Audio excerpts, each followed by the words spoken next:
Olá, tudo bem? Estamos iniciando mais uma live especial, é a live Setembro Verde. Olha, você que está aí sintonizado já no nosso canal, muito obrigado pela sua participação. Seja bem-vindo, seja bem-vinda. Olha, o setembro é o mês oficial de luta pela inclusão de pessoas com deficiência. A iniciativa tem como objetivo gerar visibilidade à causa e promover ações em prol das pessoas com deficiência. Esta data foi escolhida para coincidir com o Dia da Árvore, representando o nascimento das reivindicações de cidadania e participação em igualdade de condições. E o nosso tema do Setembro Verde: a importância da acessibilidade e inclusão das pessoas com deficiência. Com muito carinho, seja bem-vindo, meu amigo, minha amiga, você que a partir de agora está conosco, acompanhando essa live especial. E nesse momento vamos ter uma apresentação musical com os alunos da Associação Pestalozzi.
Muito bem, muito bem. Parabéns, a salva de palmas a cada um de vocês que fizeram linda essa brilhante apresentação. Muito obrigado você que está aí sintonizado agora. Sintonizado aí no nosso canal no YouTube, acompanhando a nossa live especial Setembro Verde. Olha, se liga no VT aí que tem vídeo especial. Você vai acompanhar aí o recital com a professora Josenilda Costa, que é um poema de autoria própria, com o tema Setembro Verde. Roda aí!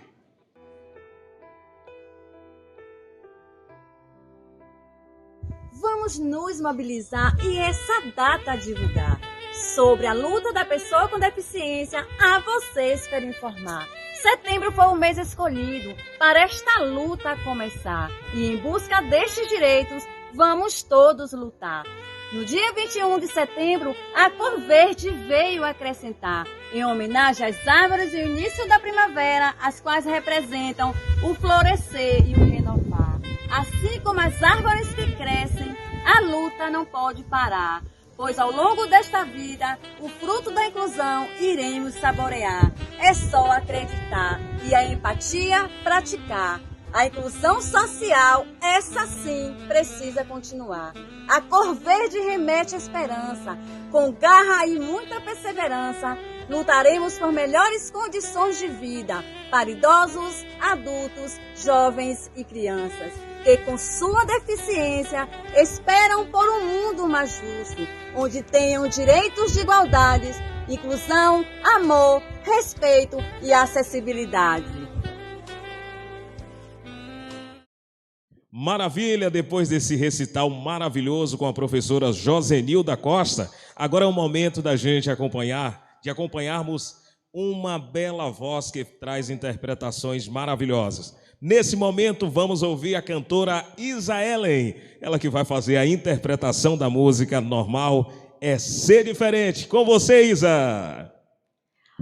Olá, queridos! Sejam todos bem-vindos a esta live maravilhosa.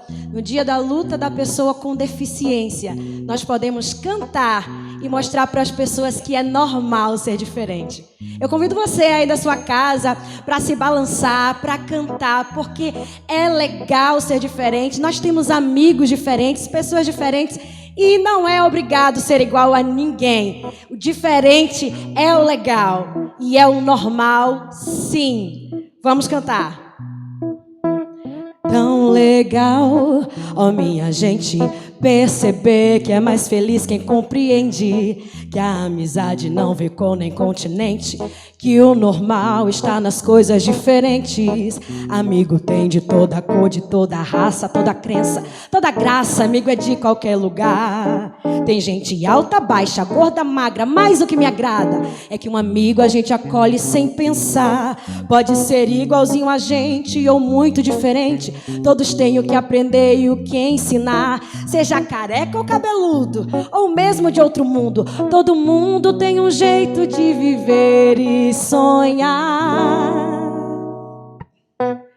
Você não é igual a mim, eu não sou igual a você, mas nada disso importa, pois a gente se gosta e assim a gente deve ser. Você não é igual a mim e eu não sou igual a você, mas nada disso importa, pois a gente se gosta e assim a gente deve ser.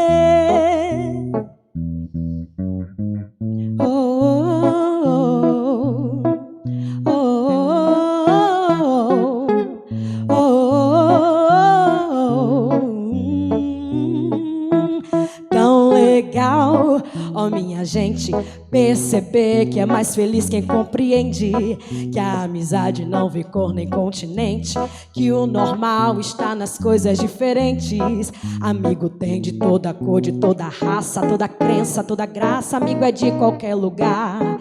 Tem gente alta, baixa, gorda, magra, mas o que me agrada é que um amigo a gente acolhe sem pensar. Pode ser igualzinho a gente ou muito diferente, todos têm o que aprender e o que ensinar. Seja careca ou cabeludo, ou mesmo de outro mundo, todo mundo tem um jeito de viver e sonhar. Você não é igual a mim, eu não sou igual a você, mas nada disso importa, pois a gente se gosta e assim a gente deve ser.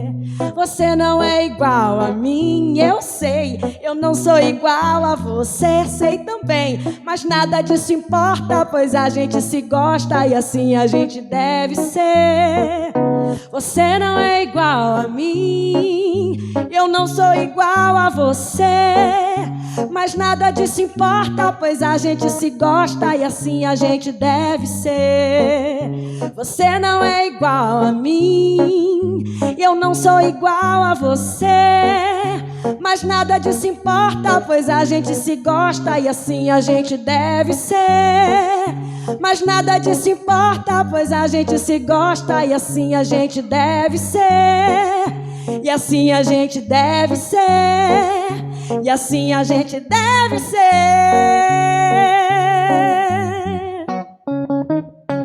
Dará.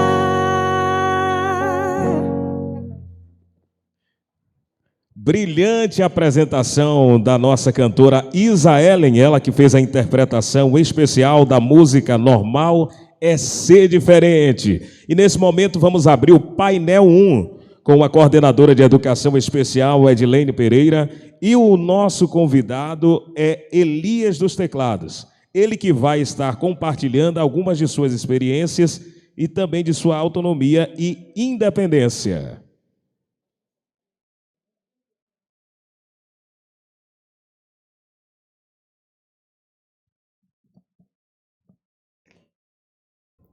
Olá, pessoal! É um prazer grande estar aqui hoje apresentando essa live, nesse dia maravilhoso que é o Dia Nacional de Luta da Pessoa com Deficiência. Lembrando a vocês que já são em torno de 45 milhões de pessoas com deficiências em todo o nosso país. Então, essas pessoas estão aí carecendo do nosso respeito, da nossa empatia e do nosso bom senso. Lembrando também que as pessoas com deficiência são deficiência auditiva, deficiência visual, deficiência física, intelectual e também as pessoas com autismo. E neste momento estamos aqui com uma pessoa muito especial, é o nosso Elias dos Teclados, muito conhecido nosso, e ele vai estar aqui compartilhando um pouco de suas experiências de autonomia, de independência e de motivação para todos nós. Seja bem-vindo, Elias, está às ordens. Olá, obrigado, Edilene, obrigado pelo convite. Quero demonstrar uma experiência. Ser deficiente é um pouco difícil, mas não é tanto, né? É difícil para quem não é. Mas para a gente que é, não é tão difícil, não. A gente acostuma, só tem umas barreiras que a gente acaba se atrapalhando um pouco, mas com paciência se vence tudo. No meu caso, eu, desde pequeno, desde 2 anos de idade, que eu enfrento essa necessidade, eu tenho essas necessidades especiais, mas acaba que eu me acostumei. E eu tenho até alguém que chega para mim e fala que ele é cego nada. O cara pega o celular, o cara fica falando no celular. Mas tem a tecnologia aí avançada, né? Para que a gente possa desenvolver. Eu mesmo faço quase tudo que vocês. Posso dizer quase tudo, porque 40%, 30% já é quase tudo, para quem é deficiente. Mas eu acesso o meu computador, o meu celular, eu aprendi a tocar sozinho dentro dos 13 anos de idade. Então, para mim, já é um grande passo, né? Agora, existe os obstáculos, que é muito difícil, porque nem as pessoas que moram em nossa cidade, que a gente fala de nossa cidade porque não é nossa cidade, não, é o Brasil, é o mundo. Mas eu falo daqui porque eu moro aqui. Mas não são acostumados, não tem experiência para lidar com deficientes. O pessoal coloca bicicleta, moto, carro, cavalo, sei lá. Se no passeio diz, ele está vendo Eu estou vendo lá, todo mundo está enxergando, mas aí a gente vai e se embaraça com aquilo ali. Mas isso não é o caso. Tem muitas pessoas também que se sensibilizam e ajudam. Outros que às vezes não querem ajudar, mas também não atrapalha. E tem aquela minoria que às vezes faz alguma criticazinha, mas a gente sabe enfrentar isso aí. Participar desse Setembro Verde é bom. Isso aí já devia ter existido há mais tempo, né? Porque sensibiliza as pessoas que não têm. Porque tem pessoas que ainda fazem críticas, os jovens, por exemplo, que ainda não têm juízo. Acho que a gente só tem um juízo mesmo depois dos 25 anos, né? Antes disso é meio doido. Mas eu já acostumei com os jovens, com as pessoas mais de idade, os problemas da cidade, do estado, do Brasil, que se eu sair daqui vai ter o mesmo problema. Aqui não é pior nem melhor do que os outros lugares. Mas é isso aí. A gente sabe que existe os obstáculos, sabe que a gente temos que ter paciência com as pessoas, para as pessoas terem paciência com a gente. Temos que ter respeito para que as pessoas respeitem a gente, né? É claro que a gente também se estressa um pouco, né? Mas não é bicho de 7 cabeças, não. É o dia a dia, é a rotina, né? Nós temos na cidade pessoas que entendem o que é a deficiência. As brincadeiras são brincadeiras sadia, brincadeira que não ofende. E temos também uma minoria que faz uma brincadeira no sentido de ofender, né? Mas a gente eu mesmo não me importo com isso não, porque já acostumei, ando muito por aí com esse negócio de festa e enfrentei muitas coisas, muitas críticas no sentido de ofender, muitas críticas construtivas também, as brincadeiras que é brincadeira que é para ofender, mas é aquelas pessoas que não entendem bem, não sabem, não têm um conhecimento. Com certeza, Elias, sua história realmente é muito linda.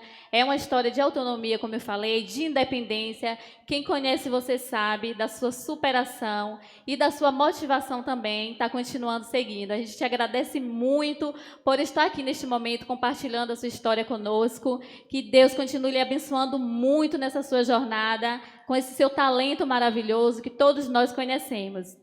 Neste momento, gente, eu quero também chamar um vídeo da professora Jocineide Santos, ela que é especializada em educação inclusiva, é uma professora que dá aulas a crianças com deficiência visual e está, assim, trabalhando para o desenvolvimento da autonomia e independência de Bianca, que é a nossa pequena Bia, como ela gosta de ser chamada. Ela estuda aqui na escola Cecília Nunes e é uma menina, assim, exemplar. Vamos assistir ao vídeo para que vocês prestigiem.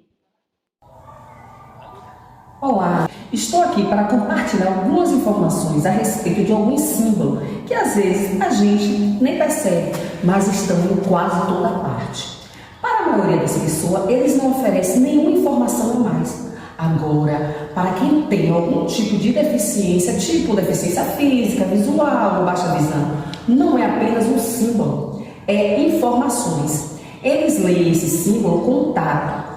Ainda existe muito impedimento para as pessoas andarem na rua com liberdade.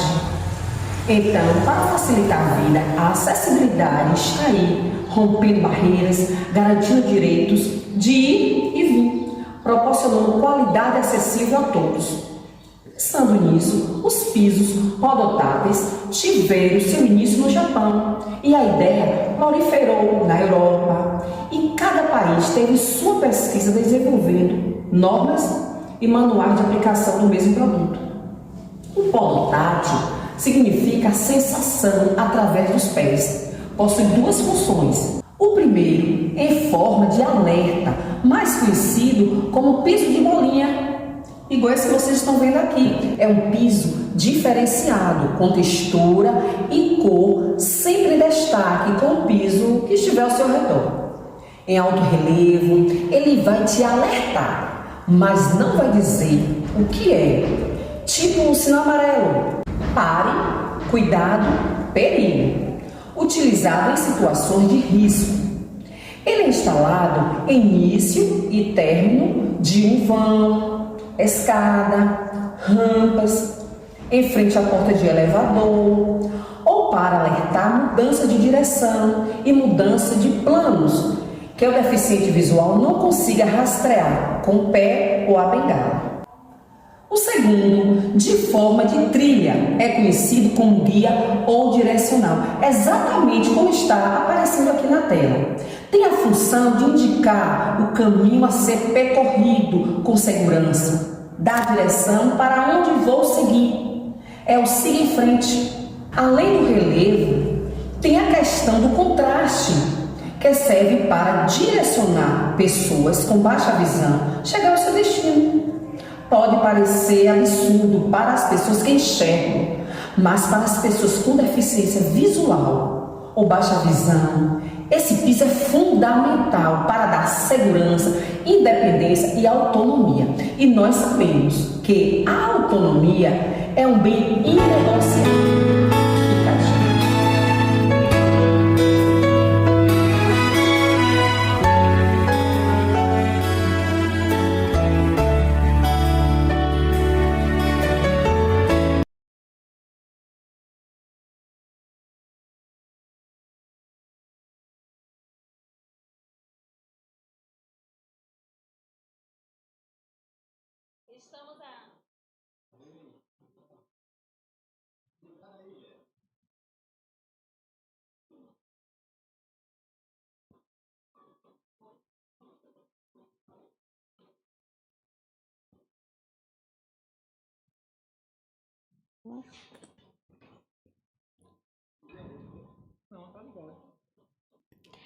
Estamos aqui de volta, gente, agora com a coordenadora do CAESE, Sheila Fabiani. Temos aqui também a presença do coordenador da Associação Pestalozzi, Rodrigo Rodrigues.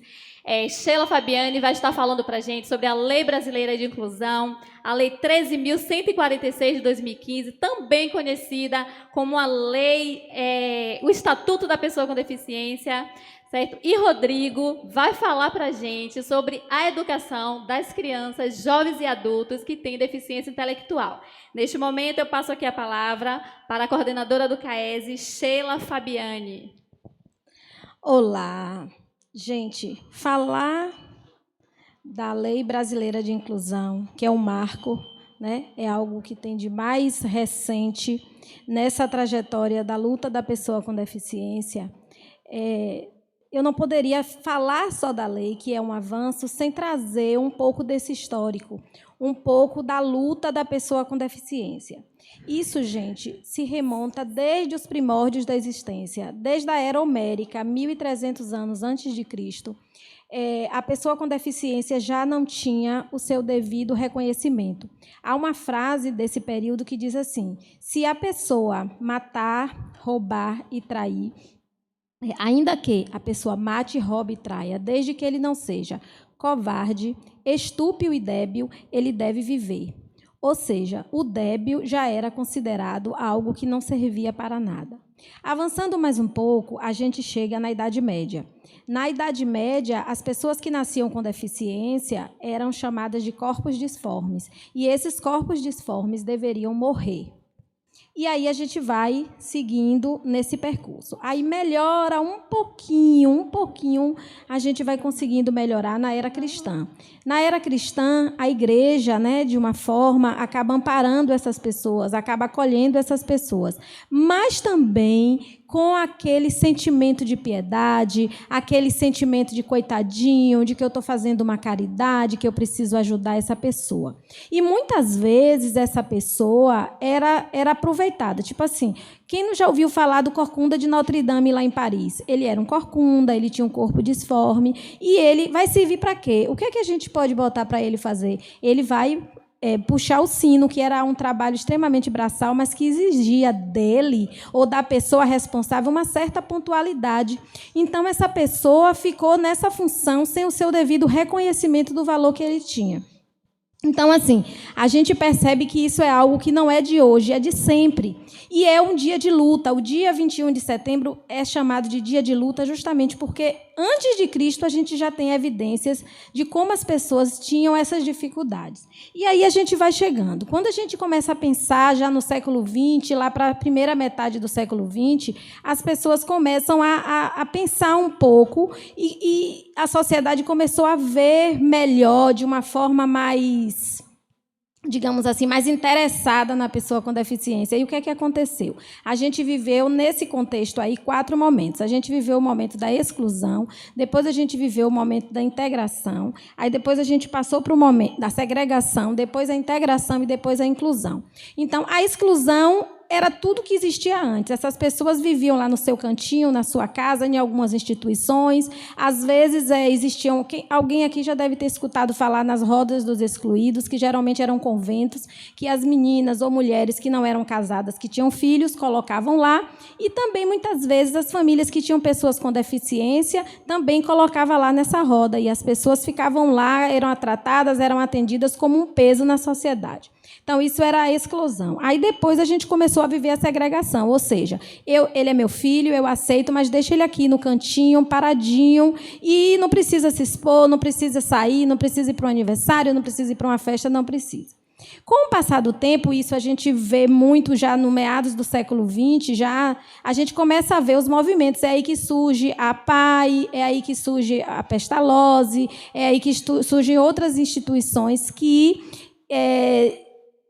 buscavam atender esse público. Então, o Instituto de Cegos surgiu, a PAI eram as pessoas geralmente com síndrome de Down e deficiência intelectual, e aí a gente foi. Só que, mesmo assim, gente, é inegável a contribuição social que essas instituições trouxeram para nós, tanto para nós que não temos deficiência, quanto para as pessoas com deficiência, mas ainda assim reforçava a separação. Ou seja, meu filho tem deficiência, ele vai para a PAI. O meu filho que não tem deficiência, ele vai para a escola comum, porque ele tem possibilidades, ele tem um futuro pela frente. Aí a gente fica se perguntando assim, mas por que isso? Era de propósito? O pai fazia isso, a mãe fazia isso? Não, gente, era fruto também da ignorância, do não saber lidar com esses acontecimentos.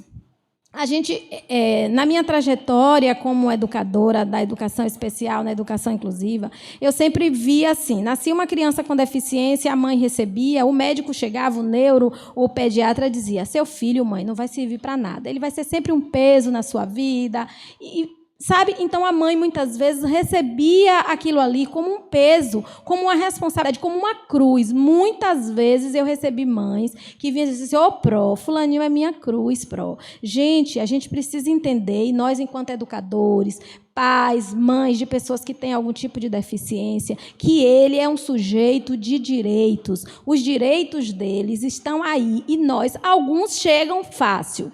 Outros, a gente precisa, enquanto educador, enquanto formador de opinião, enquanto profissional, a gente precisa mostrar que ele tem direito, sim, e que ele não é um coitadinho. Eu, enquanto professora, não faço favor nenhum a ele de adaptar uma atividade para ele. Eu, enquanto professora, não faço nenhum favor, eu adoro porque eles são tão bonzinhos. Não, eles são seres humanos, eles vão ter rebeldia, eles vão fazer grosseria, eles vão fazer mau modo, eles vão mentir, eles vão fazer coisas que qualquer ser humano ou que qualquer pessoa naquela faixa etária pode fazer. Então, gente, dentro do contexto desse percurso, a gente também percebe que o olhar que nós, enquanto sociedade, temos é um olhar que eu poderia dizer assim, que a gente pode dividir em 3 olhares. A gente tem aquele olhar de curiosidade, né? De repente eu vejo Elias andar na rua, Elias anda e eu...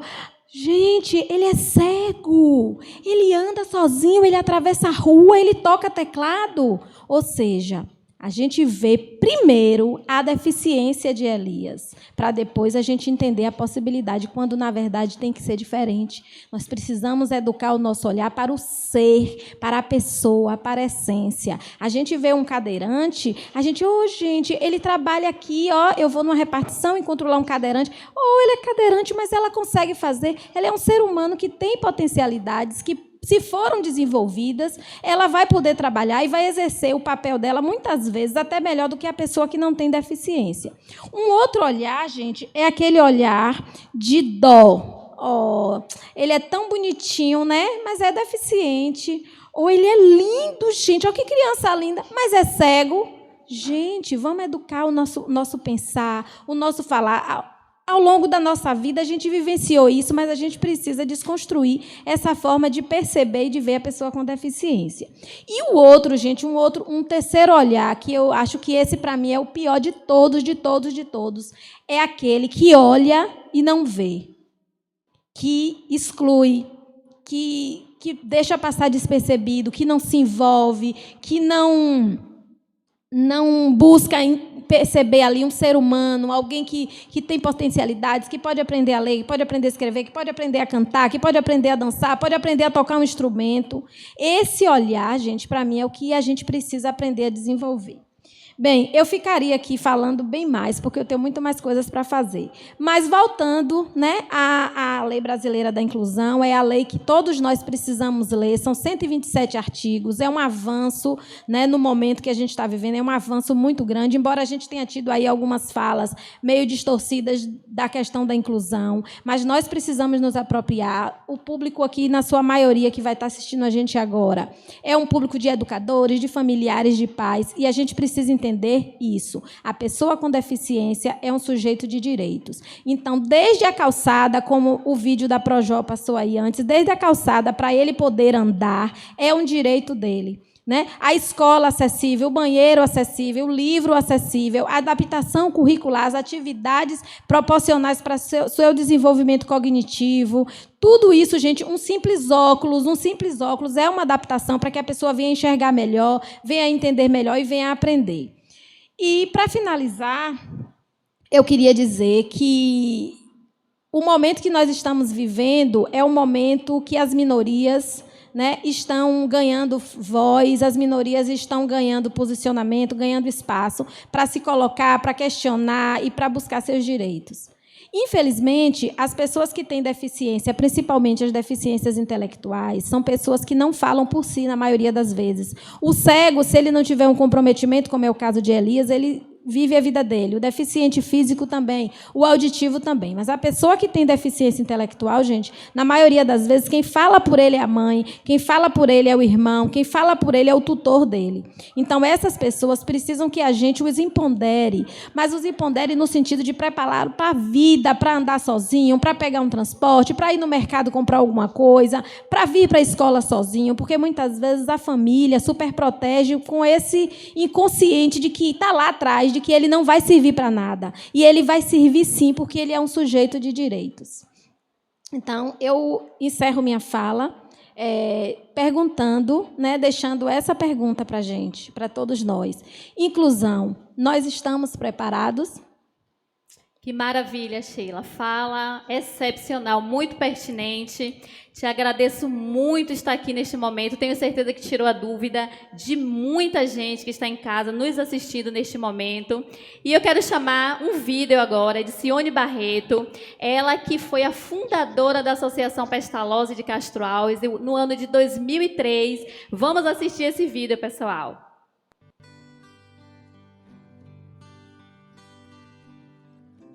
Olá, meu nome é Cione Barreto. Eu fui fundadora da Associação Pestalozzi de Castro Alves. O porquê eu projetei, né? Eu fui em busca, fui atrás dessa realidade, dessa Pestalozzi em Castro Alves. Porque eu sentia que na minha terra, né? Porque eu sou filha de Castro Alves, hoje eu estou ausente. Mas eu sentia a necessidade de várias famílias e que viviam muito em casa, sem ter um contato direto com a sociedade. Por também, na minha família, quer dizer, não é diretamente, mas eu tinha alguém na minha família que tinha uma pessoa que ela tinha síndrome de Down. E eu sentia, assim, muito carinho em ir, em conversar com ela, sabe? Senti o amor que ela tinha. Que é, como eu sempre disse, né? São anjos. Anjos que estão para nos mostrar algo, sempre. Né? E quando eu coloco, assim, digo, crianças especiais, não só crianças como adultos, porque nós também somos especiais. Então, assim, o meu amor por essa instituição foi um amor muito grande, claro, nós tivemos muitos desafios. Quando fundamos logo, tivemos sim muita ajuda, como também não tivemos. E assim, teve muitos voluntários, pessoas voluntárias junto com a gente, né? Pessoas que abriam a porta pra gente, pessoas também que fechavam a porta, porque assim, não entendiam o porquê dessa luta nossa de buscar, né, de concretizar esse sonho de tirar essas crianças que estavam com comodidades dentro de casa e levá-la para a sociedade. Mas foi um sonho, assim, foi uma coisa muito linda. Eu vivi 10 anos de uma experiência linda. E existe uma pessoa que foi a minha parceira desde o início, quando eu me posicionei para abrir essa instituição, que levei até ela o conhecimento, a vontade que eu tinha, então eu convidei. E ela prontamente, ela disse um sim, né? Com toda a vontade, toda a garra, porque era eu e ela, as duas. Então a gente ia buscar na casa de um, na casa de outro, mas a gente devagarzinho, eu e Sui. Lembro muito bem no Abis. Então a gente desmembrou. Eu digo desmembrou porque a gente saiu, a gente sabe, abriu todas as cortinas para que fosse realizado, né, essa instituição aí em Castro Alves. E assim, ela foi fundada dia 23/3 de 1993. Nós tivemos junto da gente pessoas assim maravilhosas. Hoje, infelizmente, eu não estou aí na minha terra, mas eu acho que eu plantei, né? E o principal é esse, é a gente plantar e a gente ver uma colheita, né? Mas é como eu digo sempre, a gente está aqui para a gente cumprir missões. Então a minha missão foi cumprida aos 10 anos, que foram 10 anos de instituição. Hoje, infelizmente, eu não estou mais aí na minha terra, mas eu sei que a Pestalozzi está entregue em boas mãos e que essas crianças estão entregues em boas mãos.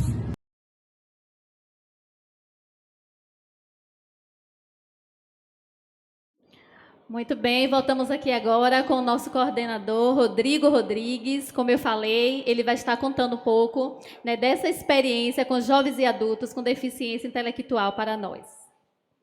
Obrigada, Edilene. Então, pessoal, falar um pouquinho, né, dessas pessoas com deficiência, né, adultos, né, porque é muito comum a gente achar que essas pessoas elas não avancem as fases do desenvolvimento humano, né? Então, que ela fique sempre na infância. Mas a pessoa com deficiência, ela avança as fases do desenvolvimento humano igual a uma outra pessoa, porque o deficiente também é normal, né? Biologicamente falando, né? Existe também a questão da deficiência intelectual. Na deficiência intelectual, isso pode ser um pouco comprometido, porque existe uma disparidade entre a idade biológica e a idade cronológica, mas eles costumam gostar mais de coisas de criança, mas isso não quer dizer que eles são crianças, né? E eles também vai chegar um tempo que vai avançar, né, a sua fase de desenvolvimento, né? Logo, né, a deficiência física, a deficiência auditiva, por exemplo, ela não tem essa disparidade nessa idade biológica e idade cronológica, então ela segue as fases do desenvolvimento de forma normal. Então, passa da fase da infância, vai para a fase da adolescência, para a fase adulta, para a velhice. E quando a gente tem essa primeira transição, que é a infância para a adolescência, o que é que surge? Surge a puberdade, né? Então, na puberdade, o corpo da criança ela é modificado. Então, com essas modificações, né, surge também algumas coisas, alguns sentimentos que vai sendo aflorado nesta fase. E por muitas vezes, né, por ter essa questão que eu vou chamar aqui de aprisionamento, né, da pessoa com deficiência na fase infantil, a gente, né, pai, sociedade, enfim, não consegue, né, lidar com essa mudança de fase. Mas, para a gente fazer a inclusão de fato, de verdade, a gente precisa, né, ver, reconhecer que existe, né, esse desenvolvimento biológico humano e que as pessoas deficientes também elas passam por isso, né? E a gente precisa, sim, dar esse direito, né, da pessoa, né, viver de forma normal como outra qualquer. Então, assim, e esses sentimentos, né, eles podem aflorar também a sexualidade, desejos, emoções, sentimentos de amor, né? Por que não, né? Então, a pessoa com deficiência, ela pode casar, ela pode ter filhos, e etc., né? Muitas coisas. Então, nesse assunto, né, falando um pouquinho sobre também a sexualidade da pessoa com deficiência, né, a Organização Mundial da Saúde, ela vai dizer que a sexualidade ela está envolvida com bem-estar físico, mental, emocional e social. Então, como eu estava falando desse aprisionar, né, a pessoa deficiente na infância. Então, quando eu faço isso, eu estou negando a ele, né, um direito dele se tornar uma pessoa, né, psiquicamente integral dentro da sociedade. Então, será que nós estamos preparados, né, para fazer realmente a inclusão de verdade? Perfeito, Rodrigo. Seus esclarecimentos, muito bom. E é justamente isso que a gente vai agora observar no vídeo de uma estudante da Associação Pestalozzi, Cíntia Teles o nome dela. Essa estudante é um exemplo de superação e criatividade. Vamos assistir.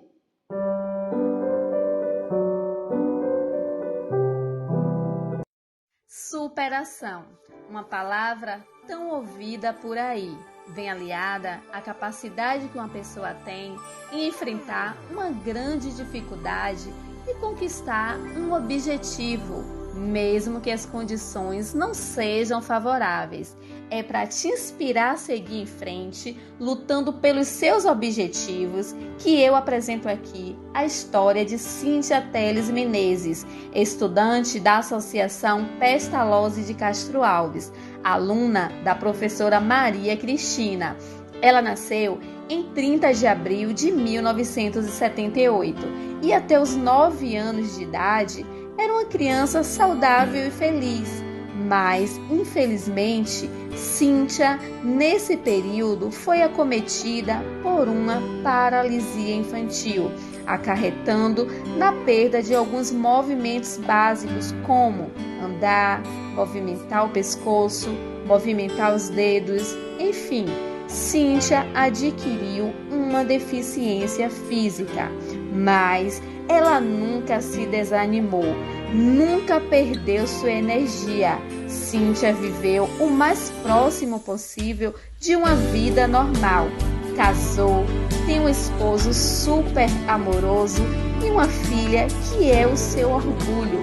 Sendo assim, Cíntia, com sua resiliência e motivação, cheia de força e criatividade, nos encanta dia após dia.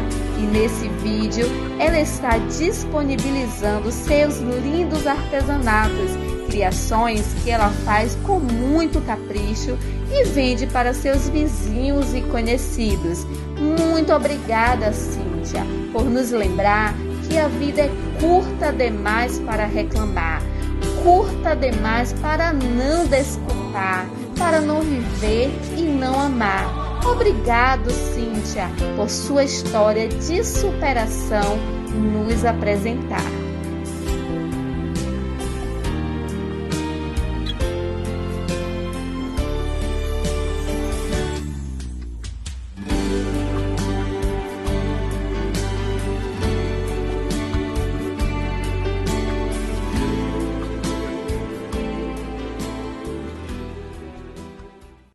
Meu nome é Cíntia Teles, sou da Pestalozzi, aprendi a fazer essas coisas com minha pró, Maria Cristina, aprendi, quero aprender muito mais, que querer é poder.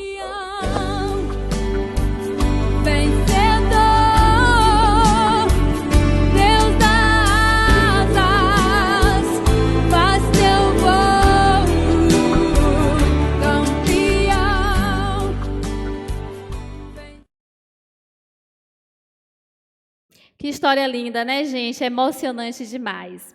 E neste momento, estamos recebendo aqui também a Aline Souza, ela que é diretora da Escola Cecília Nunes. Estamos recebendo também as coordenadoras Luciana Santana, da Escola Eugênio Araújo, e Tainá Laerte, que é da Escola Cecília Nunes. Elas vão estar compartilhando conosco aqui experiências do processo de ensino e aprendizagem da escola inclusiva. Olá, Edilene. Eu gostaria de agradecer o convite para participar desta live maravilhosa, a live, né, da educação inclusiva do nosso município. E poder falar um pouco como acontece esse processo de inclusão na Escola Cecília Nunes. Né? Acontece desde a matrícula, onde nós acolhemos e recebemos todos os familiares que nos procuram. Hoje, na nossa escola, nós temos um quadro de professores no total de 47. E atendemos aí na faixa de 10 a 15 alunos que fazem um atendimento especializado no CAESE. Né? Mas não é só isso. Na Escola Cecília Nunes, nós temos um projeto belíssimo, que é um projeto de orientação social.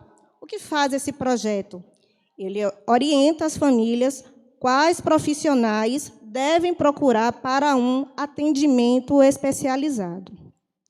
Quando cheguei na Escola Cecília Nunes, por volta do ano de 2018, já existia um recurso de acessibilidade.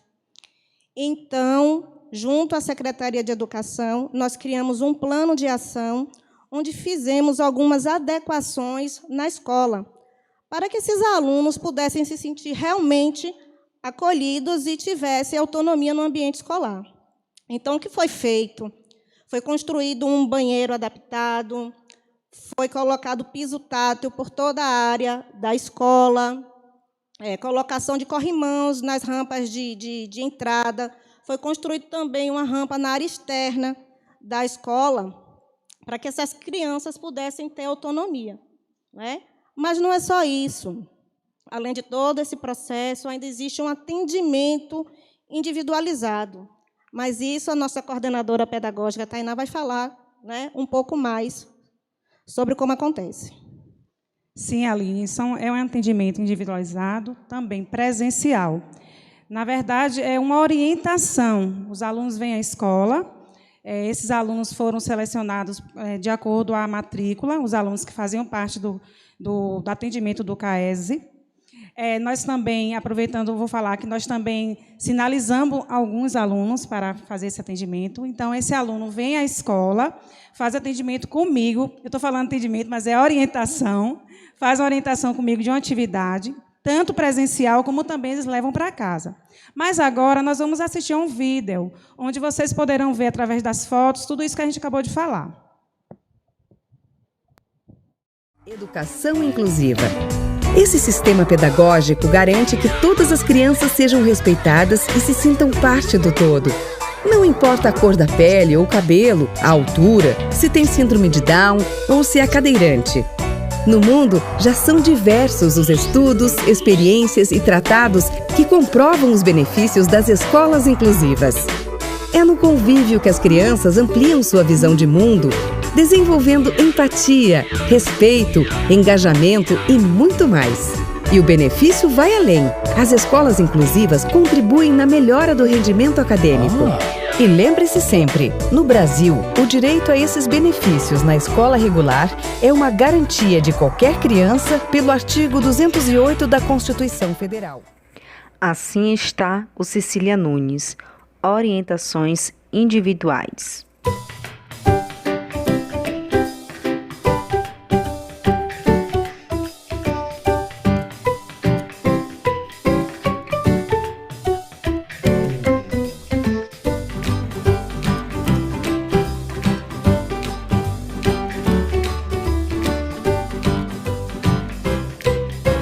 Espaço físico adaptado.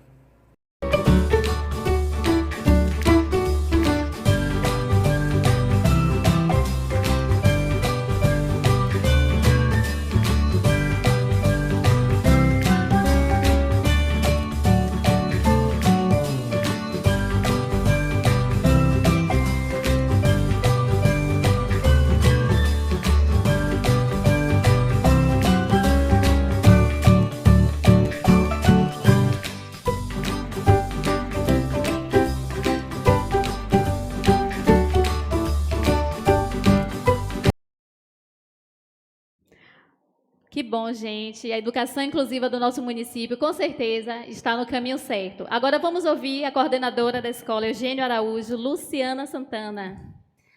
Obrigado pelo convite, né? Falar de inclusão é algo que me motiva, né? Também uma das áreas de estudo. E aí eu começo a falar uma frase de Mantuan, que ela fala assim: incluir é dividir espaço, é conviver. Inclusão é estar com, interagir com o outro. O fato da inclusão, né? A gente fala muito de inclusão, mas inclusão não é só inserir o aluno na escola, né? E deixar lá, porque senão isso se tornaria uma inclusão perversa. Mas incluir é dar acesso e permanência de qualidade para esses estudantes.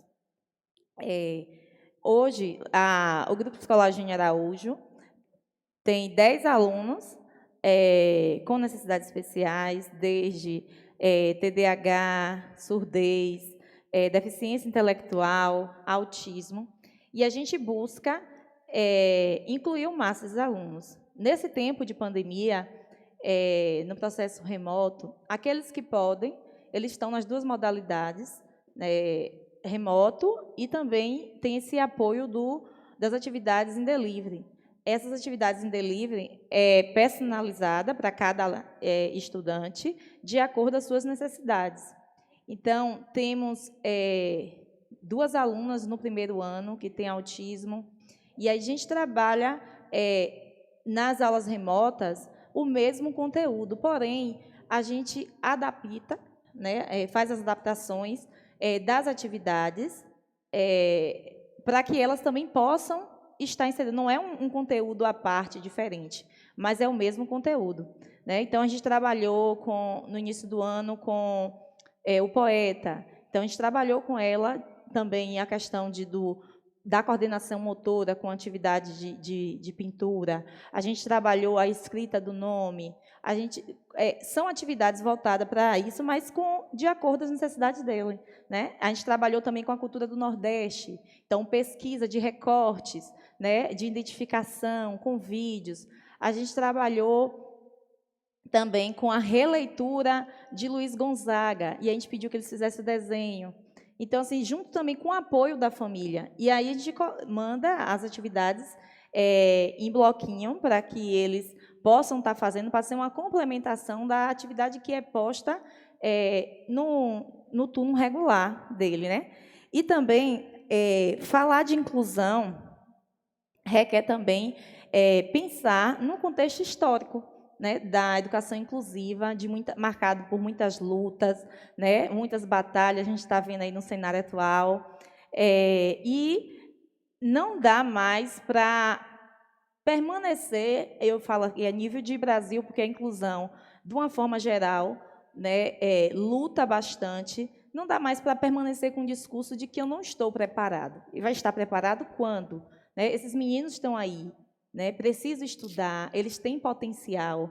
E nós, do Eugênio Araújo, trabalhamos muito com a questão da família, porque a gente acredita que não só o aluno precisa desse apoio, mas a família também, como já foi falado, né, que às vezes a família vive o luto desse filho, né, e por já ter estigmatizado, muitas pessoas dizem eles não são capazes, né, então a família vive com isso, e quando ele acha um aconchego, não, meu filho é capaz, meu filho tem potencialidades, e aí a gente mostra cada avanço dessas crianças, né, para esses pais, a gente percebe o entusiasmo deles, né, e aí eles pede ajuda, como é que a gente dá as orientações que a gente pode estar fazendo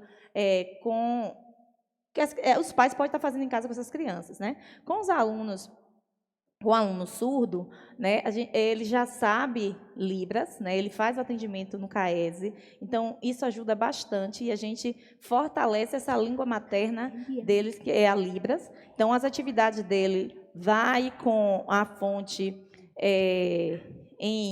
o alfabeto em Libras, né? A gente trabalha o nome, também trabalha a mesma coisa que está trabalhando no ensino regular, né? Nas aulas remotas com ele. Então, a gente tenta adaptar, né? Para que a gente possa incluir esses alunos. E vocês vão ver aí no vídeo algumas ações que a gente realiza na escola, para que possa contextualizar a minha fala. Eu acho que pode soltar o vídeo e depois eu concluo.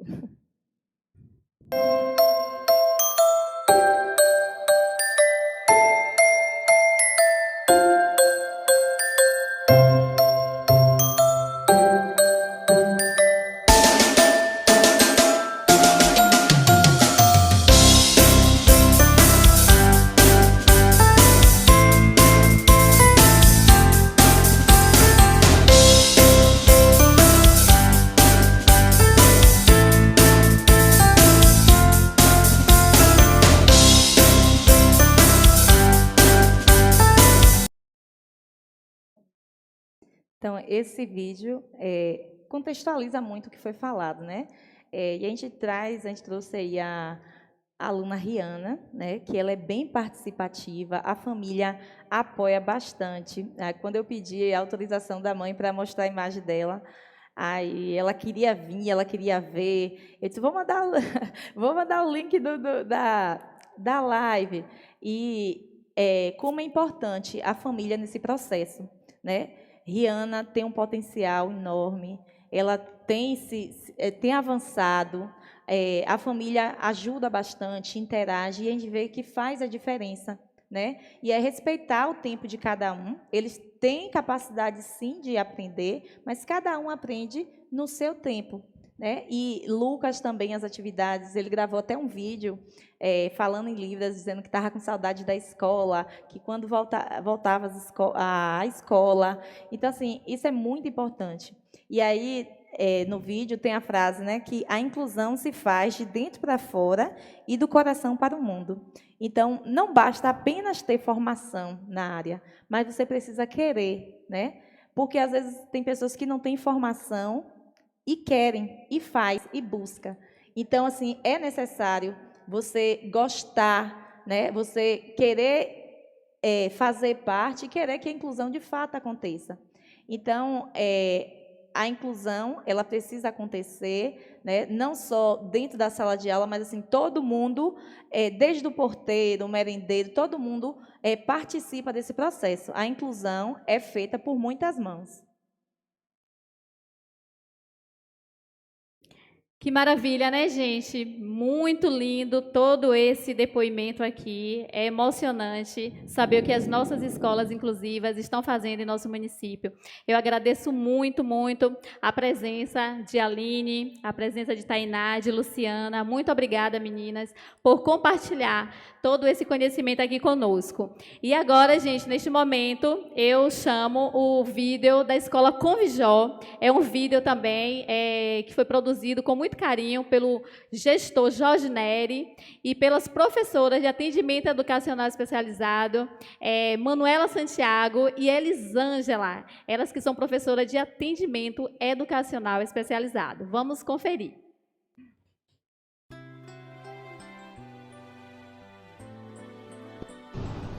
Olá pessoal, tudo bom com vocês? Sou a professora Elisângela Santos, professora da sala de EE, aqui do Colégio Convijó. Atuo no turno matutino com cerca de 15 alunos.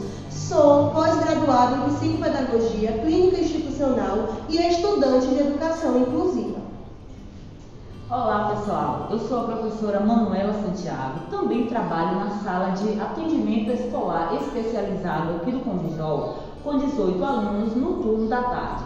Tenho especialização em psicopedagogia clínica e institucional.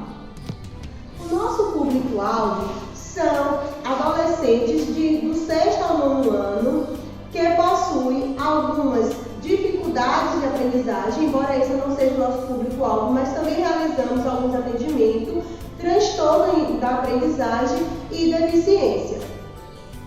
Nosso principal objetivo é trabalhar habilidades tais como percepção, raciocínio lógico, linguagem oral, linguagem escrita, memória, foco, atenção, lateralidade, temporalidade, dentre outras habilidades.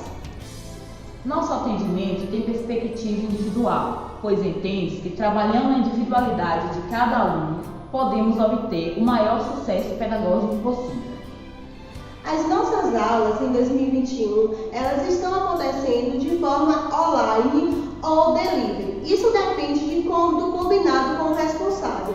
Para os alunos que possuem conectividade, nós utilizamos vídeo, videoaula, videochamada, áudio, dentre outras ferramentas através do WhatsApp. Para aqueles alunos que não as possuem, nós utilizamos as atividades deliveries entregues na secretaria da escola.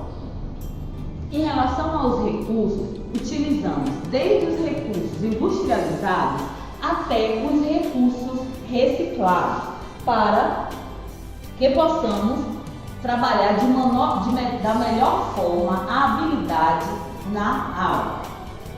Agora, vou deixar vocês com o nosso gestor escolar, que irá falar um pouco sobre os nossos recursos para a sala de inclusão. Olá pessoal, o CAES que está aí gerenciando essa live maravilhosa sobre a educação inclusiva.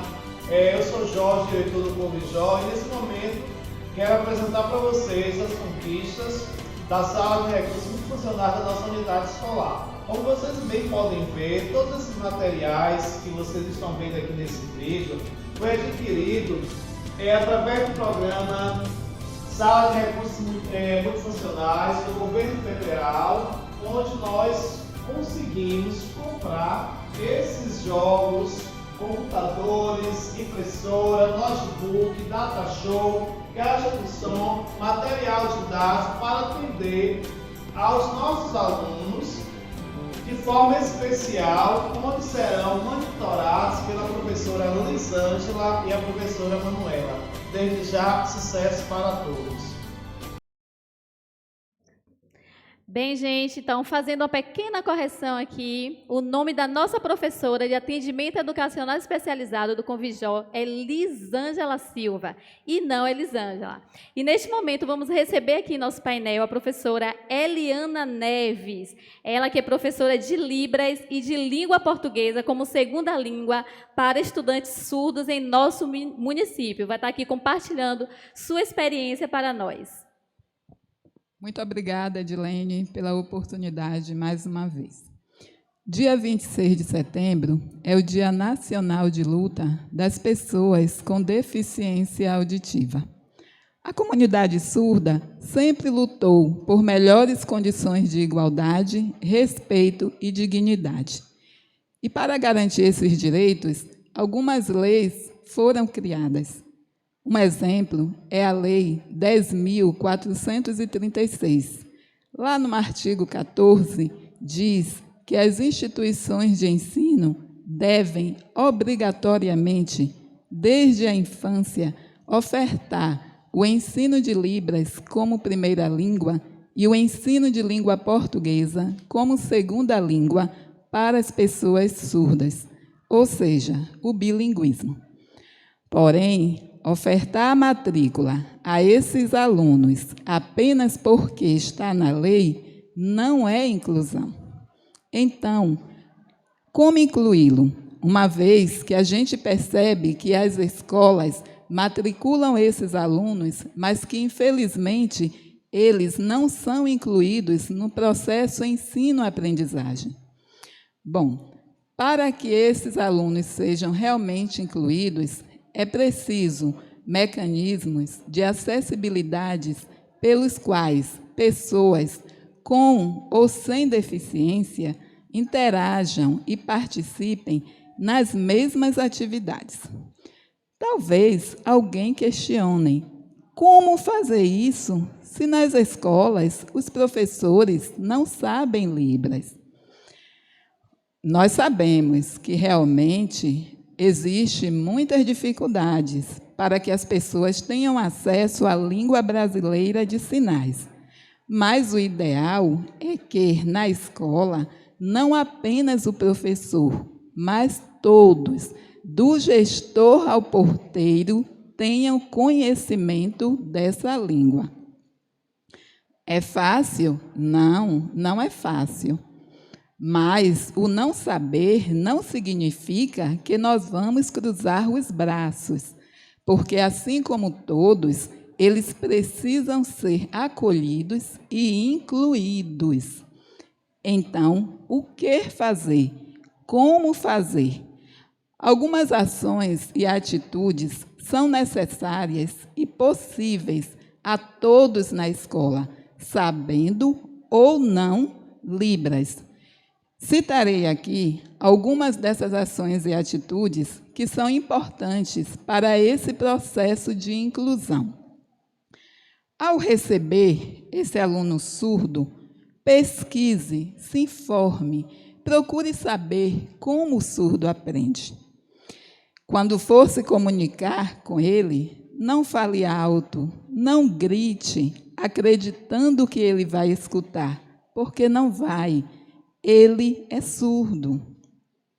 No processo de comunicação, deixe seus lábios para frente, visível a esse aluno, porque alguns, eles fazem leitura labial. Tenha a expressão facial dócil, serena, tenha paciência, respeite o tempo de aprendizagem desse aluno e não faça nada que o deixe constrangido. Na sala, esse aluno precisa sentar próximo do professor, porque ele precisa visualizar bem os recursos visuais. Também não deixe ele próximo de janelas, de porta, porque tudo tira atenção, tudo, na verdade, atrai esse aluno, e ele pode ficar disperso ou distraído. Nunca faça a chamada olhando para o nome do aluno com a cabeça para baixo. Faça sempre olhando para esse aluno, ou então apontando com a mão inteira. Por que apontar com a mão inteira e não com o indicador? Quando nós apontamos com o indicador, transmitimos para esse aluno a ideia de que nós estamos falando dele para alguém ou estamos apontando algo que ele fez. E isso não é legal para eles.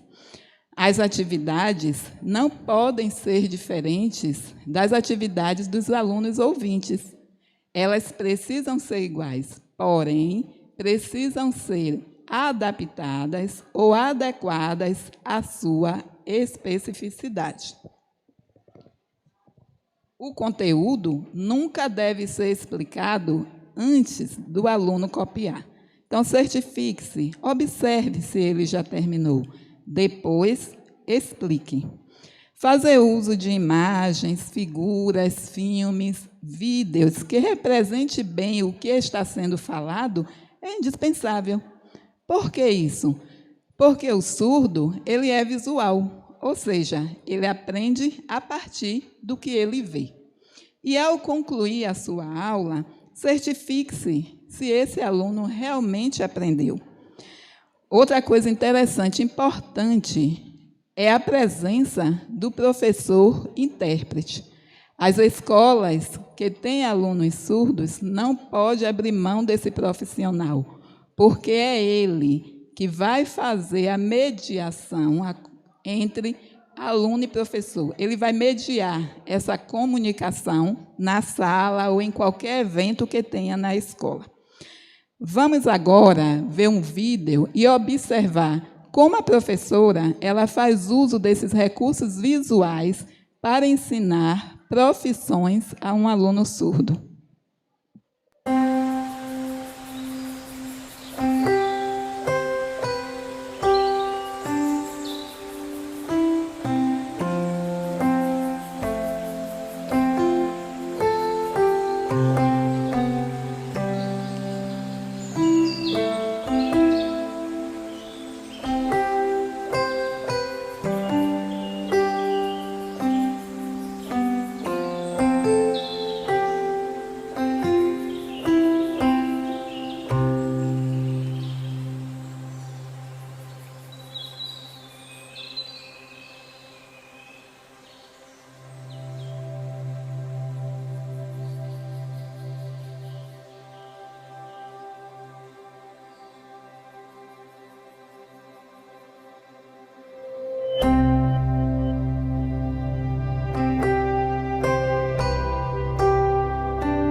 Peraí.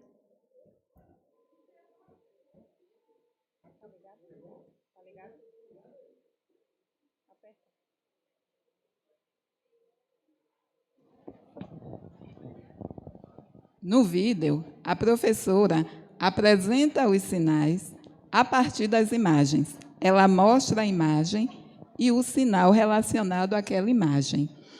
E para avaliar se esse aluno aprendeu, a professora ela pede para que o aluno faça o mesmo. Mostre para ela as imagens e os sinais relacionados às imagens apresentadas. Então, é essa combinação, recursos visuais e sinais em libras, que vai fazer com que o aluno adquira o conhecimento da sua língua. Essas são algumas sugestões, mas sabemos que muito precisa ser feito para a inclusão dessas pessoas. Mas, quando a escola ela tem uma visão inclusiva, ela se mobiliza, ela faz realmente a diferença na vida desses alunos. Como vimos na lei, as escolas precisam também oferecer o bilinguismo. Então, esse aluno precisa ter acesso à língua portuguesa como segunda língua. No entanto, ressaltamos aqui que esse aluno não tem obrigação de aprender a língua portuguesa, muito menos de dominá-la. Ele apenas irá adquirir um conhecimento dessa língua na modalidade escrita. Em termos simples, um conteúdo foi apresentado. Esse aluno adquiriu conhecimento em sua língua, que é Libras. Agora, então, eu posso apresentar para esse aluno a escrita das palavras desse conteúdo na língua portuguesa. É importante nunca esquecermos que os surdos são inteligentes. Então, acredite nas potencialidades de seus alunos. Há uma frase de Judith Namastê que eu acho muito interessante. Ela diz assim: como as aves, as pessoas são diferentes em seus voos, mas iguais no direito de voar. Então, se ensinarmos seguindo o princípio da equidade, iremos proporcionar a todos os alunos, com ou sem deficiência, o direito, a oportunidade para voarem. Que emocionante, né, gente? Muito emocionante mesmo. Todos sabem que eu tenho uma pessoa na família, minha mãe tem deficiência auditiva, então falar de educação de surdos, para mim, é sempre emocionante, é muito importante, principalmente porque ela não teve essa oportunidade que essas crianças estão tendo hoje, e esse é o meu grande orgulho, o meu grande privilégio de estar na educação especial inclusiva. Mas agora vamos ouvir o relato de uma mãe. O nome dela é Gilvanice Cerqueira. Ela é a mãe do estudante Matheus, ele que tem autismo, e ela tem um relato para nós hoje. Vamos ouvir. Olá, meu nome é Gilvanice. Eu sou mãe de uma criança que tem autismo, o Matheus, de 10 anos. E venho por meio desse vídeo falar um pouco sobre o atendimento que o CAESE proporciona para essas crianças. No início, quando eu tive Matheus ele já chegou para mim de uma maneira bem diferente. Ele sempre foi uma criança que ele chorava muito, ele sempre teve muita dificuldade de ficar com outras pessoas que não fosse eu. Ele nunca gostou muito de estar no colo de outras pessoas que não fosse no meu colo. E até os 4 anos, Matheus ele não falava nada. Era uma criança que não interagia com ninguém, ele não brincava com outras crianças, ele também não gostava muito de se aproximar de animais, então ele não tinha interação com o mundo exterior que não fosse voltado para mim e para dentro da nossa casa. Quando eu cheguei aqui em Castro Alves com o Matheus, porque a gente morava fora da cidade, quando eu cheguei aqui em Castro Alves com o Matheus, eu fui acolhida pela equipe do CAESE, que me deu todo apoio naquele momento que eu precisava, daquele mundo desconhecido que estava sendo apresentado para mim naquele momento.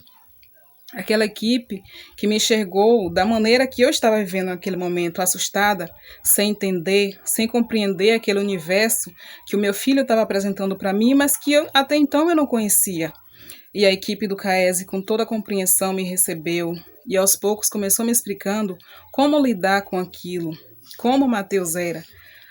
Não me falou que o autismo não tem cura, porque o autismo não tem cura, mas tem a melhora. O tratamento ajuda muito. Então, a partir daquele momento, a gente começou a cuidar de Matheus, que com 4 anos não falava. Meu filho, com 4 anos, nunca tinha me chamado de mãe. Então, assim, a gente é mãe, a primeira expectativa é ser chamada de mãe. Eu levei 4 anos para ouvir o meu filho falar mãe. E isso veio através da equipe do CAESE, do tratamento que ele recebeu no CAESE. Então, assim, a minha gratidão a essa equipe é imensa. E quando eu falo gratidão a essa equipe que me recebeu no início e a essa equipe que está lá até hoje. Porque, assim, o carinho é imenso, o cuidado é imenso. Eu sei que é um trabalho de formiguinha, que às vezes cansa, às vezes a gente quer desistir, às vezes a gente não está com ânimo, mas que é necessário, é muito importante para a criança. Então, assim, o desenvolvimento de Matheus, após ele iniciar o tratamento no CAESE, para quem viu o Matheus lá e vê Matheus hoje, nossa, o desenvolvimento de Matheus é incrível. Então, assim, somente agradecer muito a essa equipe, muito obrigada por tudo e tamo aí, seguimos juntos.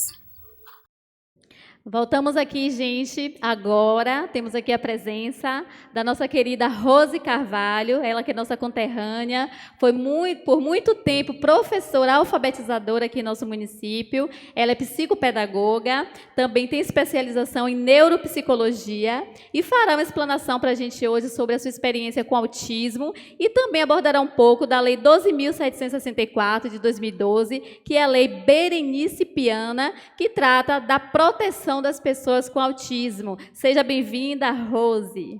Muito obrigada. Falar de autismo, de educação especial, também para mim é muito especial, e emocionante. Eu tenho uma história e depois a gente conta essa história. Mas o objetivo de vir aqui hoje foi falar da criança autista, da Lei Berenice e o meu trabalho enquanto psicopedagoga, né, especialista na criança com autismo. Bem, eu recebi uma criança autista, né? O que eu vou fazer? Quais são os procedimentos? O que um professor deve fazer? A Lei Berenice Piana, ela diz que todas as crianças, né, ela tem esse direito ela tem o direito ao acesso, e fala da questão do acompanhante terapêutico. Mas antes disso, né, eu vinha falar, recebi uma criança com autismo, o que eu vou fazer? Primeiro, eu preciso fazer um rastreamento dessas habilidades. O que essa criança faz? O que ela ainda não faz? Necessariamente, ela não precisa só aprender as questões voltadas a ler e escrever, né? Ela precisa aprender também as habilidades da vida diária, como calçar o sapato, amarrar um botão da roupa, é essencial para que ela possa sobreviver dentro, né, do ambiente da casa dela, viver na sociedade. Enquanto psicopedagoga, fazer estimulação dessa criança, instrumentalizar, capacitar esses professores para que eles possam atender com qualidade a criança com autismo. E quem que pode fazer esse levantamento? Quem que pode fazer essa avaliação? Pronto. Na escola, porque a gente está falando de rede municipal, não é isso, Edilene? Isso. A gente está falando da rede municipal, e nem todos os pais têm essa condição de procurar, de pagar por um profissional. Então, na rede municipal, daí a importância de capacitar os profissionais da rede para que ele possa fazer essa avaliação. Então, na rede, quem que pode fazer? Qualquer professor, desde que ele conheça os instrumentos e saiba avaliar. Ele sabendo avaliar, ele vai fazer esse rastreamento, fazer um plano individualizado que possa atender à necessidade dessa criança e também capacitar os pais. É importante que a gente possa capacitar os pais e os cuidadores. Eu vi um depoimento anterior, né, da mãe, a importância de capacitar os pais e os cuidadores para que eles possam dar continuidade a essa estimulação, a esse atendimento em casa. A lei diz, né, uma criança, para ela ter um rendimento maior, ela necessita de mais ou menos de 15 a 40 horas de estimulação. Na escola ou na clínica, no caso, que é o meu caso, ele não tem essa carga horária. Às vezes, ele não tem essa carga horária, ele tem uma carga horária de 12, de 10 horas. Né? Então, com essa demanda de carga horária, ele necessita, sim, da capacitação de um profissional, do pai, que ele está ali o tempo todo com o pai, né, com a mãe, para que ele possa render, né, que ele possa aprender, como eu disse anteriormente, não só as habilidades de ler e escrever, mas que ele possa sobreviver, que ele aprenda a fazer as suas compras, que ele aprenda a vestir o sapato, tomar banho, que para a criança que não tem autismo isso parece uma coisa normal, mas para a criança autista, algumas têm os déficit bastante significativo, e isso vem a comprometer todo o seu andar. Outra coisa que eu gostaria de falar aqui também é sobre da lei da pessoa com transtorno do espectro autista, que a importância dele ser incluído na classe, né, na classe comum. Né? E, às vezes, se coloca muito difícil essa questão de colocar uma criança autista na sala comum, mas já foi dito isso anteriormente. Além do direito, né, ele tem o direito, o benefício que é para essa criança, ela socializar junto às outras, e a forma como o professor vai lidar com essa criança. Daí eu volto, a gente vai estar sempre indo e vindo, a importância do professor e dessa rede de apoio no município, da capacitação, porque o autista ele tem níveis, né? Ele tem o nível 1, o moderado, e o severo. E uma criança no nível mais severo, ele vai ter dificuldade em sentar, levantar, acompanhar a aula como uma outra criança, né? Tida como normal. E se ela tem todo esse apoio na sala de aula, se ele tem o acompanhante terapêutico, como a lei preconiza, vai facilitar, né? Vai ajudar muito a vida dessa criança autista e a demanda, a forma como a professora vai lidar com ele e as outras crianças. A lei ela é bem clara, né? Eu acho que alguém já deve ter falado sobre a lei, né, Berenice? Então, eu não vou falar, né, não vou aprofundar, mas é isso que eu tenho para dizer. Né, falar da importância de se ter um profissional capacitado dentro da rede, falar da importância dessa inclusão na escola. Né? Tem uma frase que diz que incluir não é só você convidar para o baile, mas é você chamar para dançar. Então, que nós possamos chamar essas crianças para que elas venham dançar com a gente, que elas venham dançar, que elas venham bailar. E aí, de fato, estaremos fazendo uma inclusão. Perfeito sua fala, Rose. Muito obrigada mesmo. Eu acredito que esclareceu dúvidas de muitas pessoas. Muito bom mesmo. Mas a gente tem aqui também, gente, não acabou não, viu? A mãe de Derek. Derek é nosso pequeno, que também foi diagnosticado recentemente com transtorno do espectro do autismo. Ingrid Cristina, ela que vai estar falando aqui para a gente sobre sua experiência.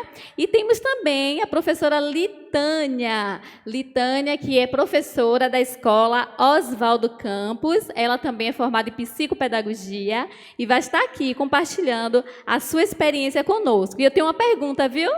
A primeira pergunta: como é ser mãe de uma criança autista? Fala um pouco dessa rotina de vocês, o que mudou, o que permanece igual. Ingrid, pode começar. Oi, gente, então, vamos ver. Ligar. Tá ligado? Tá ligado. Oi, então, acho, tipo assim, pra mim, que não tive outro filho, a não ser o Derek, que tem deficiência, a gente faz tudo normal. A gente levanta, toma café, brinca, faz atividade de escola.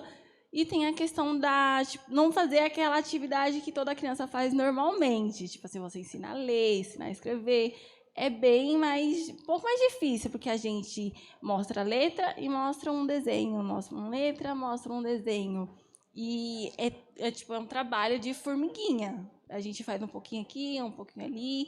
Às vezes a gente acha que não vai fazer diferença, e literalmente faz.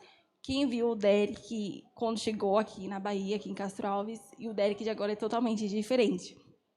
O Derek chegou em Castro Alves, ele não falava nada. Hoje o Derek fala muita coisa. Ele toma café sozinho, ele pede o café dele. Antes ele não pedia o café dele. Hoje ele pede, ele fala que está com fome, que ele quer a bolacha dele, que ele quer a pipoca dele, que ele quer o Danone dele. E se ele tiver fácil de pegar, ele pega, ele senta, toma o café dele. E por ele ter um irmão mais novo, ele dá para o irmão dele mais novo ainda. Então, tipo assim, qualquer pessoa que está lá, ele dá. Então, é uma rotina difícil, mas ao mesmo tempo é muito gostoso. Não vou falar assim, ai, gente, vou romantizar. Mas não é um bicho de 7 cabeças. A gente dá conta. Acho que qualquer outra pessoa daria conta dessa rotina. Maravilha. Mãe Derek tem que idade? Derek tem 6 anos. 6 aninhos. Então, vamos ouvir também a mamãe Litânia, que é mamãe de João Pedro. E João Pedro tem 9 anos. 9 anos. Ela vai falar um pouco para a gente como é essa rotina, como é ser mãe de João Pedro. Ser mãe de João, acho que foi o maior presente que Deus me deu na minha vida. Me fez uma nova mulher. Eu sou uma nova Litânia. Quem me conheceu há um tempo atrás e me conhece hoje, consegui ser muito mais forte do que um dia eu imaginei que eu fosse. Receber o diagnóstico de João Pedro para mim não foi fácil, apesar que quem descobriu, quem foi em busca de tudo, fui eu enquanto mãe, né? Eu busquei essa ajuda porque eu percebi algo em meu filho de diferente, né? Coisas que para outras crianças era muito fácil, para João Pedro era muito difícil. Calçar um sapato, por exemplo, ele não conseguia colocar o cadastro. As roupas vestia tudo o contrário. João, sua roupa está errada. Minha mãe, me deixa. E aí eu fui percebendo a questão da interação social dele também, a questão da linguagem. E aí eu fui em busca do diagnóstico de João. Quando eu encontrei o diagnóstico de João, a gente passa por aquele momento, né, que a gente tem 2 opções ali. Ou a gente ajudar ele a seguir, ou a gente parar. E eu optei seguir. Fui buscar conhecimento. Sou muito grata a toda a equipe que acompanha meu filho. Tive uma família maravilhosa. Sou apaixonada pelo meu pai, pela minha mãe, pelas minhas 2 irmãs. O amor de minha vida, meus 2 filhos, meu esposo, a família de meu marido esteve toda do meu lado, me abraçou, me acolheu e acolheu meu filho. E isso fez toda a diferença. João Pedro, hoje, ele já está fazendo um acompanhamento já faz um tempo, mas eu busquei também esse conhecimento, porque eu não busquei o diagnóstico para olhar o diagnóstico. Eu olho para João Pedro, uma criança de 9 anos, um menino cheio de sonho, muito inteligente, muito educado, tem suas limitações, tem, mas também tem os seus pontos positivos. Então, assim, a minha rotina mudou muito, porque assim, eu tenho uma outra filha que nasceu com uma doença também que não tem cura, que é o glaucoma, que teve cirurgia. Então, assim, eu tive que me dividir entre João e Ana Lu. Ana Lu fazendo acompanhamento em Salvador, João Pedro fazendo acompanhamento em Santo Antônio. E eu, né, e a gente sabe que nessas horas a mãe tem que estar presente nos 2 momentos, mas não, nada disso me fez desistir. Cansativo fácil, não. Impossível, também não. E hoje, assim, eu tenho essa humildade do que eu sei passar para outras pessoas. Tive o apoio também da escola dele, né, que até então não tinha ainda sinalizado, porque assim, os traços de João não era coisa tão claras assim, para desse para perceber mais cedo. Então, mas quando foi percebido, a gente teve esse apoio. Então, eu acho que é isso, família, escola, profissional e cada um fazendo a sua parte. Que experiência maravilhosa, né, gente? Tenho certeza que está todo mundo se deliciando com todas essas informações. Mas eu tenho outra perguntinha. Qual a importância, Ingrid, dos apoios especializados e da escola inclusiva para o desenvolvimento de uma criança com autismo? O que é que você espera dessa escola e desses apoios? Então, eu acho que é o principal do começo mesmo, começo, porque o Derek, ele tinha todos os princípios do autismo na creche e ninguém nunca me comunicou, tipo assim, me deu, esse é o caminho. E quando eu cheguei aqui no Cecília, a professora Tiara foi a primeira que me apresentou o KS. Ela chegou, me levou até vocês, né, mostrou onde que era, e desde então vem sendo muito importante, porque é um mundo que a gente fica perdida. Nós, literalmente, pais, mãe, família, se perde, porque a gente não sabe por onde começar. E essas escolas que estão preparadas, ou as escolas igual o KS, que já tem profissionais preparados, mostra que tem futuro, que a gente não pode desistir dos nossos filhos, dá um sentido maior, faz a gente acreditar que eles vão conseguir, porque se a gente não acreditar, eles também não vão fazer. Se eu não acreditar no meu filho, quem vai acreditar? O Derek, eu achei que o Derek nunca mais ia voltar a falar. E o Derek hoje fala de tudo, fala muita coisa, faz muita coisa. Igual há pouco tempo ele veio aqui com a professora, né, com a Tainá, e ela fez uma pequena avaliação com ele. Eu achei que ele não estava aprendendo literalmente em casa, porque foi muito difícil a quarentena. E ela sentou ali na mesa, deu um papel com cores, e ele saiu falando o nome das cores sem nem a gente perguntar. E depois a gente perguntou e ele repetiu certinho. Eu fiquei emocionada, eu quis chorar, porque é um trabalho tão de formiguinha, tão difícil, tão cansativo, que você começa, você volta para trás, você vai para frente, você volta para trás, que você fala assim, não, ele não vai conseguir. E, literalmente, ele consegue. Então, tipo assim, o KS, pelo menos na minha vida, tem uma importância muito grande, é literalmente surreal. Vocês me abriram os olhos, me mostraram que é um caminho difícil, mas a gente consegue, que a gente não pode ver tudo em cinza, que tudo pode ser muito colorido, muito engraçado, muito feliz, as brincadeiras.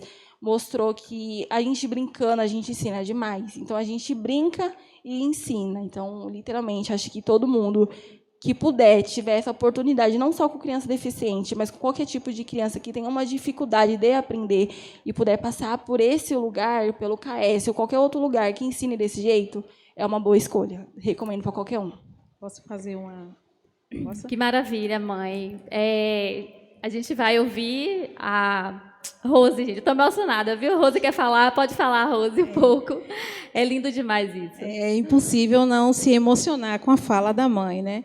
E da importância que é o atendimento multidisciplinar, do acolhimento, quando ela fala que, como ela foi apresentada para o CAES, do acolhimento, da forma como a mãe é recebida, porque no momento do diagnóstico eles estão muito fragilizados, né, mãe?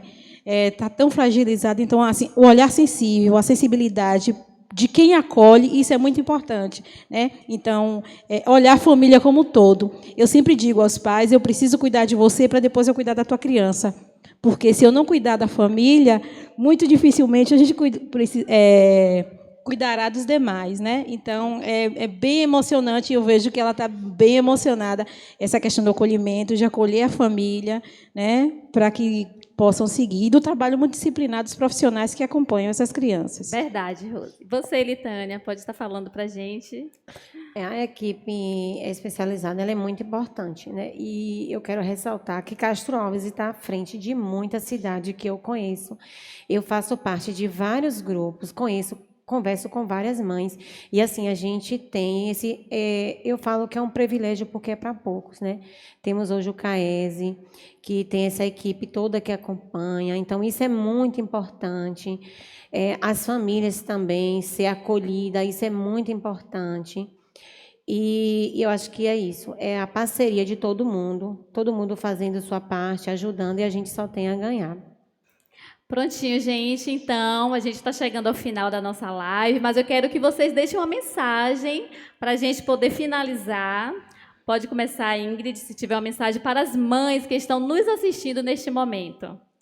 Gente, o meu maior conselho para as mães que estão entrando nisso, que é muito difícil, a gente acha que a gente não vai conseguir, que o mundo acabou, que os filhos não vão evoluir. Gente, acredite, a gente tem que ser a primeira pessoa a acreditar nos nossos filhos, acreditar que ele tem capacidade, porque se a gente não acreditar, se esse elo não acreditar, não vai. Não adianta a criança estudar em 1000 escolas, que não vai acontecer. Então, gente, por mais que sejam difíceis, não desistam dos seus filhos, não desistam da educação dos seus filhos, não desista do direito que seus filhos tenham, lutam por eles, porque vai valer muito a pena. E neste momento, a gente finaliza. Quer deixar alguma mensagem? Eu acho assim, só que é o que a mãe Ingrid falou, né? Acreditar no filho, ter muita paciência, ter muito amor e muita fé em Deus, porque Ele é o mentor de tudo. É isso aí, gente. Então, antes de chamar o nosso vídeo final, foi um vídeo realizado com muito carinho, o nosso vídeo da Educação Especial. Eu quero agradecer a toda a equipe da Secretaria de Educação. Gente, muito obrigada de coração. Ao pessoal da comunicação que está aqui, gente, vocês não têm ideia de como esse pessoal é acolhedor. E, principalmente, a equipe maravilhosa da Educação Especial, Pestalozzi, CAESE, gestores, coordenadores, professores, Isa Ellen, maravilhosa, que está aqui presente conosco, muito obrigada. E agora vamos assistir o nosso vídeo de encerramento e daqui a pouco a gente volta.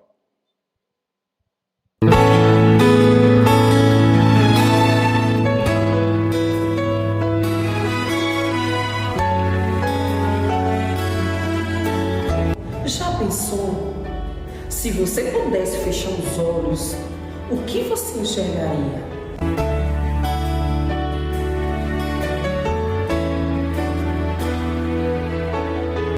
Já imaginou se tivesse que ficar calado? O que diria?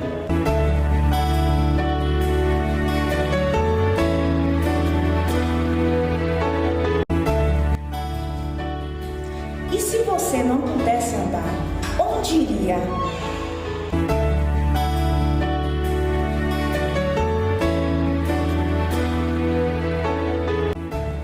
Existe em cada um de nós uma força chamada amor, capaz de nos fazer enxergar, falar e irmos aonde sonhamos.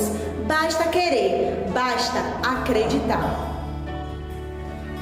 Somos únicos, cada um de nós, e como tal, dotados de nossas particularidades, limitações, dons, necessidades, sonhos, medos. Somos iguais, você, eu, diferentemente iguais. Ciência não me faz de diferentes, somos todos iguais. Precisamos entender que todos somos iguais. Choramos, mas damos boas risadas. Somos comunicativos e pensativos. Somos recheados de planos e metas que buscamos dia após dia. Somos por dentro, por fora. Nem sempre se enxerga a luz do dia ao sairmos pela manhã, mas o vento que toca o seu rosto e brinca com seus cabelos, é incrível. Existe sempre um modo melhor de enxergar a vida. Se você ainda não enxergou, é porque não fechou os olhos. Experimente. Muita gente precisa de sua ajuda. Eu preciso do seu espelho. E se não for de mim, que se pega. Eu respeito. Tu respeita.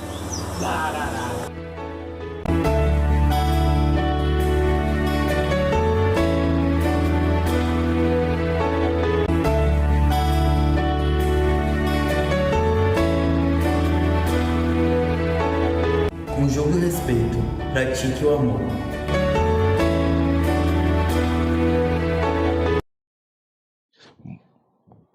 Muito bem, estamos de volta. Live especial Setembro Verde. Diga sim à inclusão. Olha, queremos agradecer a todos os profissionais que passaram nesse momento maravilhoso, momento de trocas de experiência.